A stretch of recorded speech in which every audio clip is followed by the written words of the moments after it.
We are watching some rare home movie footage of Charlie Chaplin actually directing City Lights. Chaplin is in costume on the set with Virginia Cherrill, who's his 20-year-old co-star, as well as some extras there in the back. He's trying to coax a performance out of Cherrill, an untrained and inexperienced actress, and he's demonstrating how to sell his character a flower. He's now conferring with his cinematographer, Raleigh Tothero, in the white suit and hat. Notice how he speaks and gesticulates in shorthand with Tothero, who was with him in varying capacities from his days in S&A Studios in 1915 to his film Limelight in 1952, virtually his entire U.S. career. This park set also doubles later on in the film as the Millionaire's Garden with the help of some skillful reshuffling by Chaplin's set designer, Danny Hall.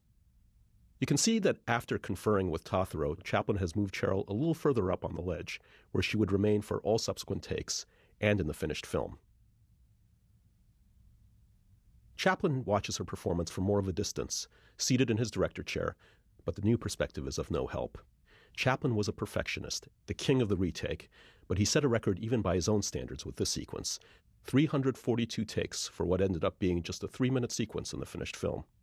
Chaplin took 5 lengthy stabs at filming the sequence throughout the 2-year production of City Lights, first in January, February of 1929, later in April and December, and finally in August and September of 1930. Ralph Barton shot the 16mm home movie during one of those 2 earliest attempts.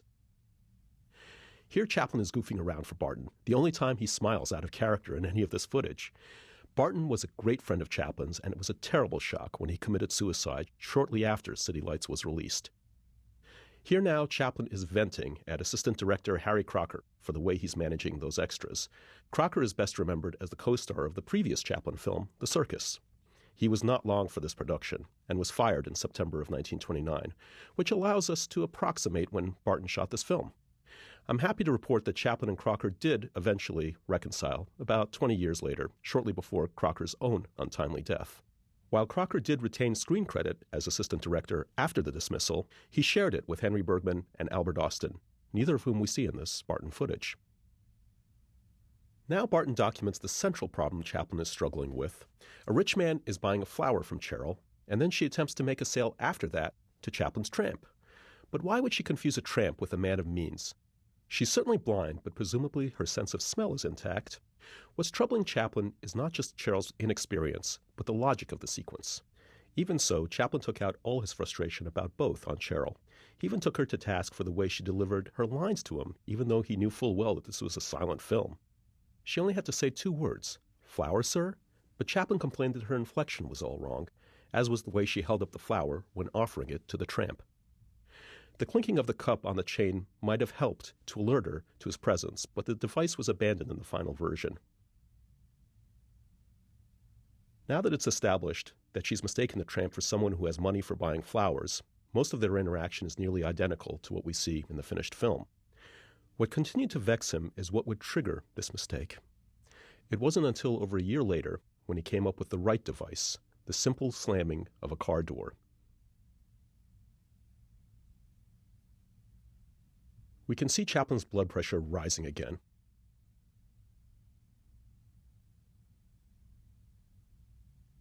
Here's a nice close-up of Chaplin's chauffeur and Man Friday, Teraichi Kono, who's clearly pleased by the antics of visitor Toyama Mitsuru, who will soon appear on the right. Mitsuru was the director and lead actor of a Japanese sword dancing company, which Chaplin enthusiastically patronized.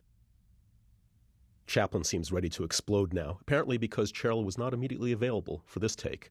We now get a better view of Tothero's 3 assistants. That's Gordon Pollock, behind the camera, Mark Marlatt, with a mustache, and Morgan Hill, who was the nephew of Edna Purviance. Chaplin is briefly playing the role of the flower girl for Cherrill, a performance she always remembered as utterly convincing. Cherrill once recalled that she could see him transforming into her character right before her very eyes. Chaplin had little patience for his actors and would have preferred to play all the roles in his films himself, if such a thing were possible.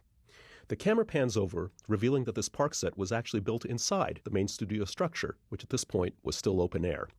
For Chaplin's next production, the demands of sound recording forced him to finally build a roof that would fully enclose the space. The park set bears a striking resemblance to Kennington Park in South London, where Chaplin played as a child with his mother and half-brother Sidney. To this day, any visitor to the park is instantly reminded of this scene from City Lights. Here's a great gag that didn't make it into the final film. The tramp has already purchased his first flower, and now he returns to buy another. But she realizes he's not a new customer, confirming it when she feels on his lapel the flower she already sold him. He giggles childishly, then mimes that he needs one for his other lapel. Just behind them, the cars continue to pass by. They are literally driving into a dead end, which was a southern wall of the main studio structure, and then circling around. That's the challenge Crocker was facing, not just with the extras, but with the cars. It was a very difficult job to maintain the illusion of the smooth flow of traffic. Barton has now moved his camera to a different vantage point, and we can see some more bits of business that actually did make it into the final film, such as when Chaplin first realizes that Cheryl's character is blind.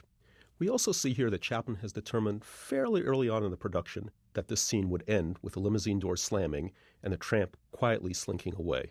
The take eventually used wasn't made until the end of 1930, and in fact not one frame of any of the takes Barton documents for us shows up in the released film. But we can see he had the basic actions for the actor solidified early in 1929. Perhaps he just needed to revise the camera placement and motions. Tothero later managed a wonderful panning shot to fully capture the action being worked out here. Production stills reveal that several camera angles were later experimented with for this sequence, including a tracking shot with the camera mounted on wheels. Here's another gag that also made it into the final cut, as Chaplin tiptoes away to hide the fact that he didn't leave in the limo.